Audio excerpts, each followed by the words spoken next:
اعوذ باللہ من الشیطان الرجیم بسم اللہ الرحمن الرحیم اللہم صلی علی سیدنا مولانا محمد وعلی آل سیدنا مولانا محمد مبارک وسلم وسلم علیہ۔ اللہ کریم کے مقدس اور بابرکت نام سے شروع جو بڑا مہربان نہایت رحم والا ہے۔ تمام تعریفوں کا مالک، تمام حکمتوں کا مالک، تمام قوتوں کا مالک، تمام عنایتوں کا مالک۔ دعا ہے اس کریم ذات سے ہم سب کی حاضری اپنی بارگاہ میں قبول و منظور فرمائے، ہم سب کو بہت سارا اجر عظیم عطا فرمائے، ہم سب کے تمام صغیرہ کبیرہ گناہ معاف فرمائے، ہر قسم کی آفات اور بلیات سے امان عطا فرمائے۔ رب کریم اپنے حبیب کی محبت اور چاہت کے صدقے ہم سب کے تمام صغیرہ کبیرہ گناہ معاف فرمائے، ہر قسم کی مشکلات سے تکالیف سے امان عطا فرمائے۔ اہل بیت محمد صلی اللہ علیہ وآلہ وسلم کے سچی اور پکی چاہت نصیب فرمائے اور ہم سب کا خاتمہ ایمان کے خیر فرمائے۔ موضوع کو سننا سمجھنا اپنی بارگاہ میں قبول فرمائے اور اس پر استقامت و عمل کرنا اپنی بارگاہ میں قبول فرمائے۔ آمین ثم آمین یا رب العالمین۔ آج کا جو ہمارا لیکچر ہے وہ ہے زمانے میں شکست کھا جانا۔ ایک معمولی سا ٹاپک ہے لیکن اس ٹاپک کی گہرائی بہت وسیع ہے۔ ہم نے زمانے میں شکست کھا جانا اس پر اپنی گفتگو کرنی۔ زمانہ وہ جگہ جہاں پر انسان قیام کر رہا ہوتا ہے، وہاں سے شکست کھا جانے سے مراد ایک انسان جو اس زمانے کے اوپر اعتماد رکھتا تھا، یقین رکھتا تھا کہ یہ میرا ہے اور یہ میرا ہی رہے گا، لیکن وقت بدلتا ہے اور وہ چیزیں اس کے برعکس ہو جاتی ہیں، تو اس کے بعد انسان کو اس چیز سے نفرت پیدا ہوتی ہے۔ اب سوال ہے، زمانہ بہت زیادہ حد تک انسان کے لیے خرابی، تذلیل، بدی، احمقیت کا باعث بن جاتا ہے۔ اب اس زمانے کی ہم کچھ مثالوں کو دیکھتے ہیں۔ زمانے میں 4 لمحات آتے ہیں۔ پہلا لمحہ آزمائش کا، دوسرا لمحہ امتحان کا، تیسرا لمحہ کفارے کا، چوتھا لمحہ خوشیوں کا۔ ہم میں سے بہت سارے لوگ ہمیشہ خوشی کو پریفر کرتے ہیں، آزمائش کو، امتحان کو، کفارے کو ذرا بھی پریفرنس نہیں دیتے۔ لیکن جو اس موضوع کے اندر بات سمجھائی جائے گی وہ ان 4 باتوں کے اوپر بات ہوگی کہ ہمیں سمجھ آ سکے کہ جب انسان پر آزمائش آتی ہے تو ہمیں زمانے کی پہچان ہوتی ہے کہ زمانے کا ویو، زمانے کی سوچ، زمانے کے عزائم ہمارے بارے میں کس طرح کے ہیں جب ہم مفلسی، تنگ دستی، آفت اور تکلیف کی زد میں آ چکے ہیں۔ اب اس زمانے میں غیر لوگ صرف نہیں آئیں گے، ہمارے رشتہ دار آئیں گے، ہمارے بہن بھائی آئیں گے، ہمارے ماں باپ آئیں گے، ہمارے عزیز و اقارب آئیں گے، ہمارا تمام جتنے بھی لوگوں کے ساتھ لنکس ہوں گے، کہ وہ لوگ جو ہم کو نہیں بھی جانتے وہ بھی اس کے اندر حصہ وار ہوں گے۔ اب ایک انسان پر آزمائش آئی، آزمائش نے انسان کی زندگی میں 4 تبدیلیاں کی۔ پہلی تبدیلی اس کے حوصلے کو کمزور کیا، دوسری تبدیلی اس کو بہت زیادہ حد تک بے صبر، بے یقین بنانا کر دیا شروع، تیسری تبدیلی اس انسان کو بے شعور بنا دیا، چوتھی تبدیلی اس کو لالچی بنا دیا۔ اب یہ 4 چیزیں آزمائش نے انسان کے لیے پیدا کی۔ اب یہ وہ 4 چیزیں جو شیطان کی رجس ہیں۔ اگر انسان آزمائش کے عالم میں ان 4 چیزوں کو فوکس کر جاتا ہے تو وہ انسان وہ آزمائش کی وجہ سے عذاب کی دلدل میں چلا جائے گا، کیونکہ آزمائش ہمیشہ ایک بنیاد پر کی جاتی ہے۔ جب انسان خود کو یہ سمجھے کہ اس سے بڑا کوئی علم والا نہیں، دانا نہیں، قوت والا نہیں، عاجزی والا نہیں، اس طرح کا نہیں، اس انسان کی آزمائش کی جاتی ہے، اللہ دیکھتا ہے کہ میں اس بندے کو چیک تو کروں کہ یہ بندہ، اس کا وجود ہے کتنا، یہ مجھے کتنا جانتا ہے، یہ میری شان، میری قوت، میری منزلت کو کتنا اہمیت دے رہا ہے، یہ کتنا میرا عشق اپنے دل میں رکھ رہا ہے۔ لیکن یہ چار چیزیں محض دنیا تک محدود ہیں، اور وہ ان چار چیزوں کے بغیر سروائیو نہیں کر سکتا۔ اگر وہ حلال کا کمائے تو وہ سوچے گا کہ میں رزق کیسے پورا کروں گا۔ اگر وہ لوگوں کے ساتھ ادب کے ساتھ بات کرے تو اس کو لگے گا کہ لوگ جتنے بھی ہوں گے وہ کیسے میرے ساتھ رہیں گے اگر میں ان کے ساتھ چالاکی نہیں دکھاؤں گا، ان کو دھوکہ دینے والی خواہش نہیں رکھوں گا، ان کو نقصان پہنچانے کی خواہش نہیں رکھوں گا، ان کو کسی لالچ میں مطلب میں نہیں گھیروں گا، تو وہ کیسے میری مدد کریں گے۔ اب یہ وہ چیزیں ہیں جو آزمائش کے عالم میں وہ کرے گا، اور یہ کرتے ہی اس انسان کا نام اعمال اخارت ہونا شروع ہو جائے گا۔ اب سوال ہے کہ نام اعمال اخارت کیسے ہوتا ہے؟ 5 ایسی نشانیاں بتانے جا رہا ہوں جو واضح کرتی ہیں کہ آپ کا نام اعمال اخارت ہو رہا ہے۔ پہلی نشانی، جب آپ کو بہت سارے لوگ آپ کی غلطیوں کا تعین کروانا شروع کر دیں کہ آپ میں یہ بھی فالٹ ہے، یہ بھی فالٹ ہے، یہ بھی فالٹ ہے۔ دوسری نشانی، جب آپ کو بہت ساری محافل کے اندر بالکل اگنور کر دیا جائے، کوئی بندہ آپ کو سلام کرنا گوارا نہ کرے، آپ کی بات کو سننا گوارا نہ کرے۔ تیسری نشانی، جب آپ کسی کام کو کرنے کی خواہش کریں اسی میں آپ کا ارادہ بدل جائے اور آپ ڈر خوف کے مارے اس کو چھوڑ بیٹھیں۔ چوتھی نشانی، جب آپ کسی نیکوکار انسان کے در پر جائیں تو بہت جلدی سے وہاں سے واپس آ جائیں، اتنا زیادہ دیر وہاں پر ٹھہراؤ نہ کر سکیں۔ اور پانچویں نشانی، جب آپ کسی مریض کی تیمارداری کے لیے جائیں تو آپ اس کی تکلیف کو دیکھ کر اس کے لیے کچھ صدقہ خیرات کا انتظام نہ کر پائیں۔ یہ بیسیکلی 5 عوامل ہیں جو کہ ہمارے اعمال کے اخارت ہونے کا سبب بنتے ہیں، اور ہمیں سے بہت سارے لوگ جانتے ہیں کہ ہر بندے کے اندر یہ نقائص ہیں۔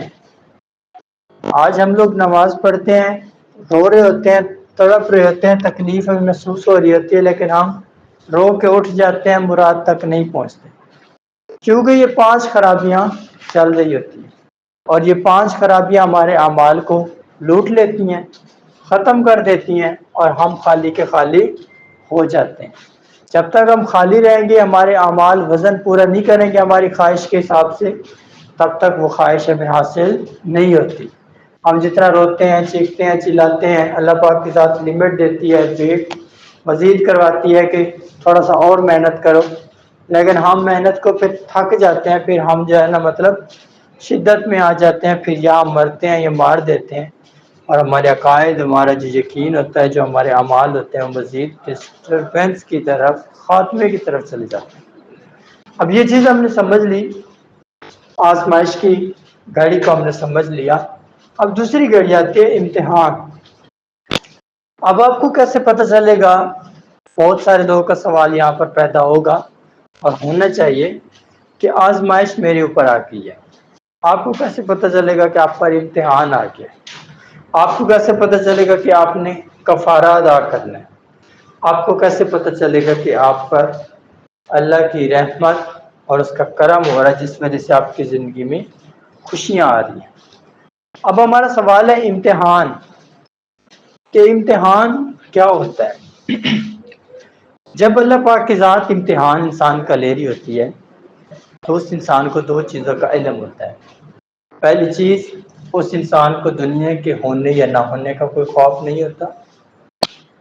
دوسری چیز، اس انسان کو جو وہ جرائم کرتا ہے اور جو نہیں کرتا، جو جرائم وہ نہیں کرتا اس میں اگر اس پر کوئی داغ لگتا ہے، کوئی دھبا لگتا ہے، اس کو رسوا کرنے کی کوشش کرتے ہیں تو ان کو اس عمل سے فائقہ نہیں پڑتا، اور وہ نہیں گھبراتا کہ کوئی لوگ میرے بارے میں یہ گمان کریں گے تو میں اپنا فیصلہ تبدیل کر لوں، میں سچ ہونے کے بجائے جھوٹا بن جاؤں کہ میری عزت بچ جائے گی، وہ یہ نہیں سوچے۔ یہ ایک لوکل سا امتحان ہے۔ اب اسی امتحان کی مختلف ڈویژنز ہیں۔ جس میں 4 ڈویژن کا میں ذکر کر دیتا ہوں۔ جو پہلی ڈویژن ہے وہ ہے انسان کا صبر، جو دوسری ڈویژن ہے وہ ہے انسان کا شکر، تیسری جو ڈویژن ہے وہ ہے انسان کا ایمان، چوتھی جو ڈویژن ہے وہ ہے انسان کا انصاف۔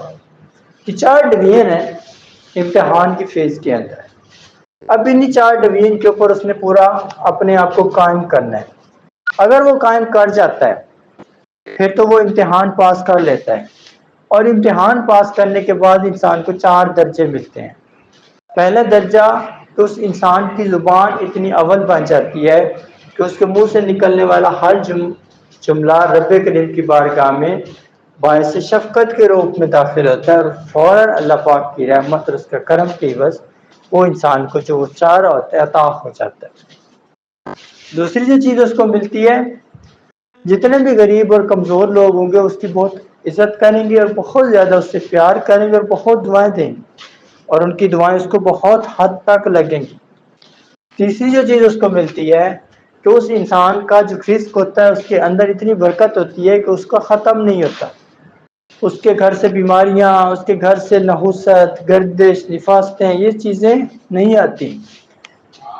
چوتھی جو چیز اس کو ملتی ہے وہ اس انسان کو بہت زیادہ اپنے نفس پر قابو ڈالنے کا موقع ملتا ہے، اور اس کو اچھے اور بہتر لوگوں کی سنگت ملتی ہے جو کہ اس کو کبھی بھی گمراہی کی طرف جانے نہیں دیتے، اور اللہ کا پیغام اس کو بھرپور طریقے سے حاصل ہوتا ہے۔ اب یہ امتحان کا ہم نے ذکر کر لیا۔ اب جو ہماری اگلی فیز ہے وہ ہے کفارہ۔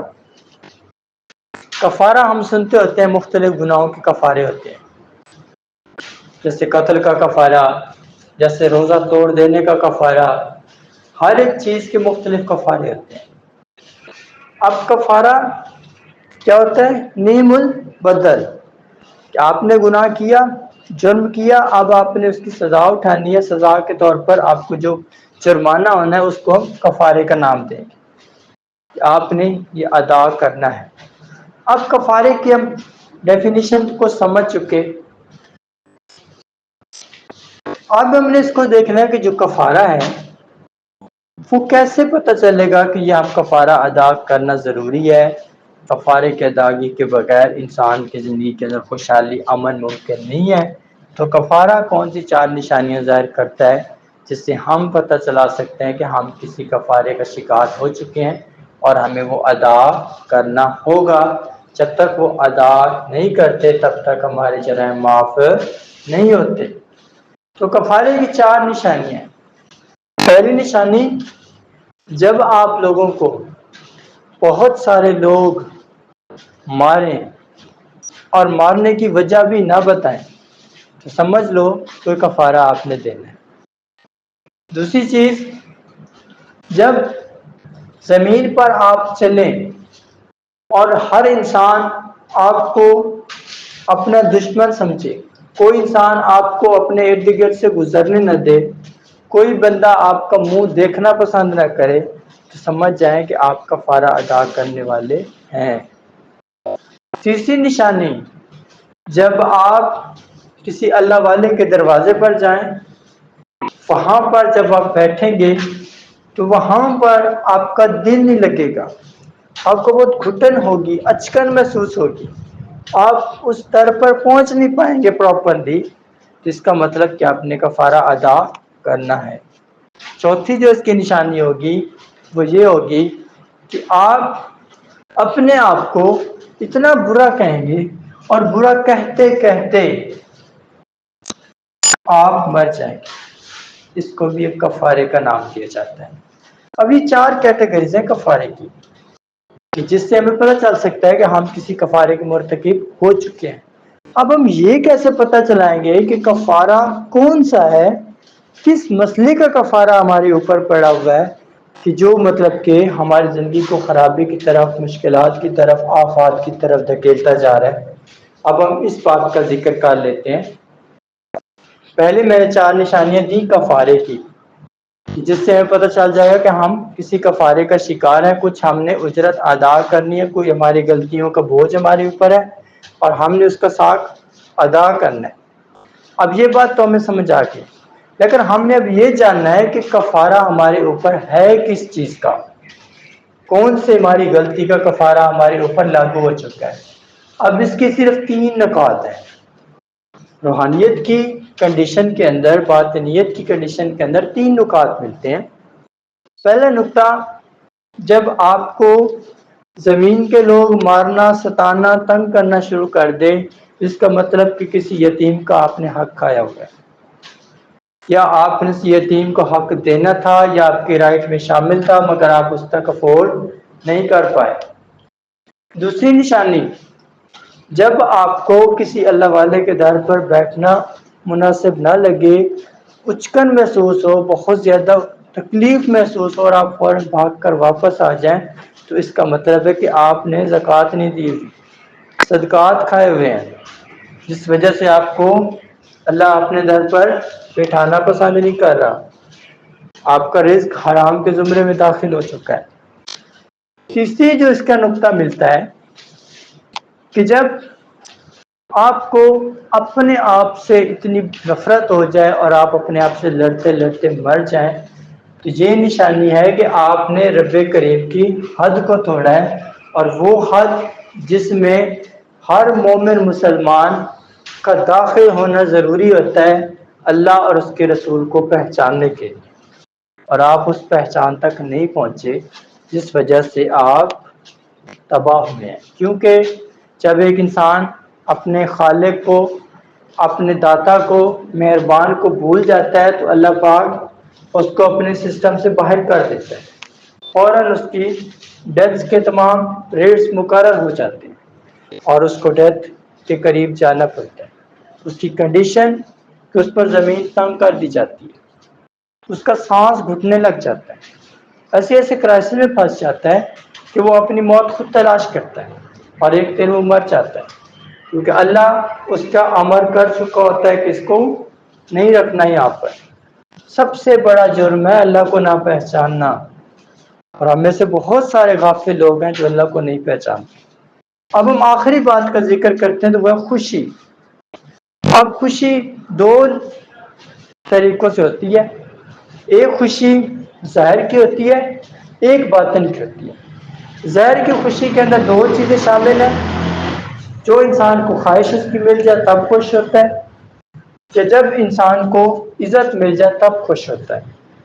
باطن کی خوشی وہ ہوتی ہے جس میں جب انسان کی دعا قبول ہو جائے کسی اور کے حق میں، اور اس کے چہرے پر مسکراہٹ آ جائے، یا کوئی دوسرا اس کے حق میں دعا کرے گا اور دعا کرنے والے کے چہرے پر اس کی وجہ سے مسکراہٹ آ جائے، تو یہ باطن کی خوشی ہے۔ دوسری جب باطن میں خوشی آتی ہے وہ یہ آتی ہے کہ اس انسان کا در کو کبھی بھی رحمت اور کرم سے خالی نہ کیا گیا، اور جب بھی کوئی سائل اس کے در پر تشریف لائے تو وہ اپنی خالی جھولی بھر کر جائے، وہ اپنا ایمان مضبوط کر کے جائے، اپنا عقیدہ مضبوط کر کے جائے۔ اب یہ 2 خوشیاں ہیں، باطن کی، 2 ظاہر کی۔ اب وزنی خوشی کون سی ہوگی؟ وہ ہوگی باطن والی، کیونکہ باطن والی خوشی کے اندر اللہ اور اس کے رسول کی رضا ہے۔ ظاہر والی خوشی کے اندر انسان کی اپنی نفسیات ہے، اپنا نفس ہے، اپنی ذات ہے۔ تو یہ چیزیں ہمارے لیے سمجھنا، ان کو عمل میں لانا بہت ضروری ہے۔ ٹاپک ہمارا لوکل سا تھا، لیکن اس کی جو ہم نے ڈیٹیل کھولی ہے، بہت زیادہ ڈیپ اس کو انڈرسٹینڈ کیا ہے۔ اللہ پاک کی ذات سے میری دعا ہے کہ ہمیں یہ سمجھنے کی توفیق دے، اور جتنا ہم ان باتوں کو سمجھیں، ان پر عمل کریں، توبہ کی طرف جائیں، اپنے جرائم کی معافی مانگیں، اللہ پاک کی ذات ہمیں استطاعت دے، قوت دے، ہمت دے، اور ہم ہمیشہ اس کے خوف کو اپنے دل میں رکھ سکیں، ہم ہر قسم کی خرابی، بدی، خامی سے خود کو بچا سکیں، اور بار بار استغفار کی توفیق تک پہنچ سکیں۔ اللہ پاک کی ذات سے دعا ہے کہ وہ ہم سب کا اس موضوع کو سننا اور اس کو عمل میں لانا اپنی بارگاہ میں قبول کرے، اور ہم سب کے دلوں کا روشن ہونا رب کریم اپنی بارگاہ میں قبول فرمائے، اور ہماری تمام دعائیں، ہماری حاجات، عبادات، ریاضات اپنی بارگاہ میں قبول فرمائے، اور ہم سب کو آخرت میں بہت بلند مرتبہ نصیب فرمائے۔ اب یہاں پر 2 سوال میں دوں گا اس ٹاپک کے حساب سے، کہ اگر آپ لوگ مر جائیں اور توبہ بھی نہ ہو پوری تو کیا جنت میں جا سکیں گے یا نہیں؟ دوسرا سوال اگر سب کچھ تباہ ہو جائے تو کیا بچنے کا امکان ملے گا یا نہیں؟ اس پر اپنا اظہار خیال کرنا ہے۔ اللہ پاک آپ سب کو جزائے خیر دے۔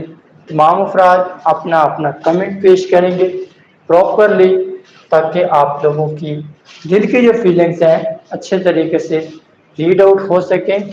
اللہ پاک آپ سب کی تمام دعاؤں کو اپنی بارگاہ میں قبول کرے اور بہت ساری خیر و عافیات سے نوازے، آمین یا رب العالمین۔